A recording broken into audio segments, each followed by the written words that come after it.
Students, आज हम करने वाले हैं एक्सरसाइज 19.2 का क्वेश्चन नंबर 7। आपको बताते चलूं कि एक्सरसाइज 19.1 चैप्टर 18, 20, 21, 22, 23 एंड 24 जो भी आगे के चैप्टर्स मैं पहले अपलोड कर चुकी हूँ।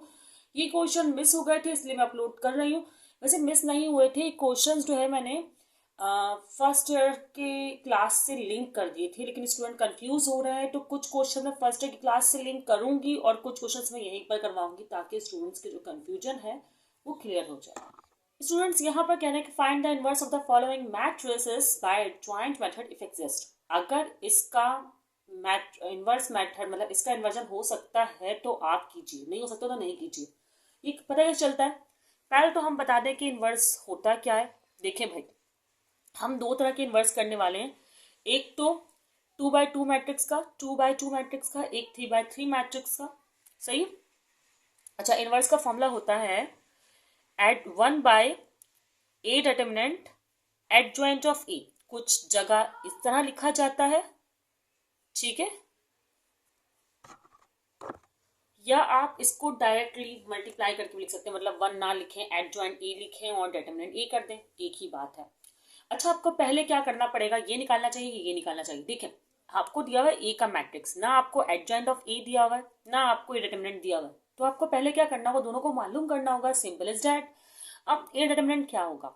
अच्छा, इसको निकालने से पहले आप ये निकालें, क्योंकि पॉसिबल है या नहीं है वो ए डिटरमिनेंट करने से ही पता चलेगा। अगर आंसर आया 0 मतलब सिंगुलर मैट्रिक्स, तो इसका इन्वर्स करना पॉसिबल नहीं। ठीक है, ओके स्टूडेंट्स, हम करने वाले हैं। देखिए, होता यह है कि ये जो मैट्रिक्स है इसको आप चले, मैं इसको मैच यूं ही बना देती हूँ। इसमें पहले स्टेप कर लेते हैं 3 - 2 2 - 1। ठीक है, अब आपको इसको क्रॉस मल्टीप्लाई करना होता है, जैसे A D minus B C कहा जाता है। आप चाहे तो फॉर्मूला लिख दें इस तरह, A D minus B C नहीं लिखना चाहे तो भी कोई मसला नहीं है।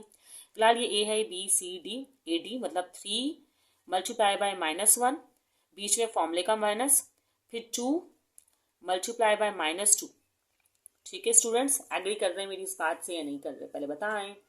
ठीक है, अच्छा, 3 × 1 = 3, plus minus minus, 2 × 2 = 4, minus minus plus, तो आपके पास फाइनल आंसर आया पॉजिटिव का 1। तो इसका मतलब ए डिटरमिनेंट आपके पास निकला 1, जो कि आपको नजर नहीं आ रहा, अब आ रहा है। तो ये नॉट इक्वल टू 0 है, तो इसका मतलब ये नॉन सिंगुलर मैट्रिक्स है। इसका मतलब कि आप जो है इसका इन्वर्जन कर सकते हैं। चलिए करते हैं। अब ये काम मैं यही करती हूँ, ठीक है, ताकि आपको ईजिली जो है वो समझ में आए। अब हम पहले करेंगे एडजॉइंट ए निकालेंगे आप लोग ना। ठीक है, ये ऐसा करते हैं, नहीं चलो नीचे ही करते हैं, थोड़े सामने नहीं करते, क्वेश्चन कर लेंगे उस पर, कोई प्रॉब्लम की बात नहीं है। ठीक है, अब आप करें एडजॉइंट ए।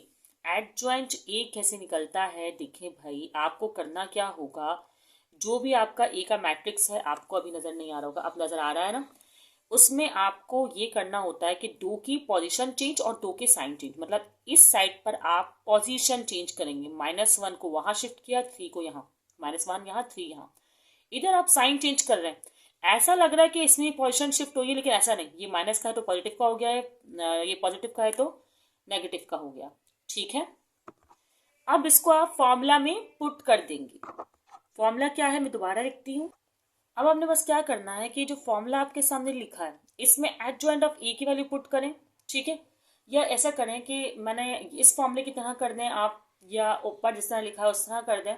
जैसे किस तरह लिखा हुआ है ऊपर, इस तरह लिखा हुआ है, तो आप क्या कर सकते हैं, इसका लिखने का मकसद ये हो सकता है कि आप ये जो 1 बाय साइड में लिख सकते हैं, 1 बाय करके भी और डायरेक्ट भी कर सकते हैं। फिलहाल मैं आपको इस तरह करके बता रही हूँ, -1 -2 2 3, कंफ्यूज नहीं हो, छोड़ दें इसको। आप ए डिटरमिनेंट की वैल्यू क्या आई आपके पास, इत्तेफाक से 1 है, तो 1 को आपको सबके साथ डिवाइड करवाना होगा। अगर 1 को डिवाइड करवाने का इस पर कोई असर नहीं होगा और आपका आंसर जो है वही रिमेन सेम आ जाएगा, -1 -2 और 2 3। ठीक है, आप डिवाइड करवा के दिखा भी सकते हैं और नहीं भी, और यहाँ पर आपका ए इनवर्स जो है वो फाइंड हो गया है विथ इन 5 मिनट्स। स्टूडेंट्स, जल्दी से पार्ट बी भी देख लेते हैं, या मतलब एक पार्ट 2 जिसमें कह रहे हैं कि बी मैट्रिक्स को आप करें तो यही फॉर्मूला आपको लिखना पड़ेगा, फिर डिटरमिनेंट मालूम करना होगा, सेम इज दैट। मतलब फॉर्मूला क्या बनेगा, B inverse 1/a determinant and adjoint A. Sorry B B B B B B sorry B and B, जो मैट्रिक्स का नाम होता है ना वही लिखना है आपने, ठीक है।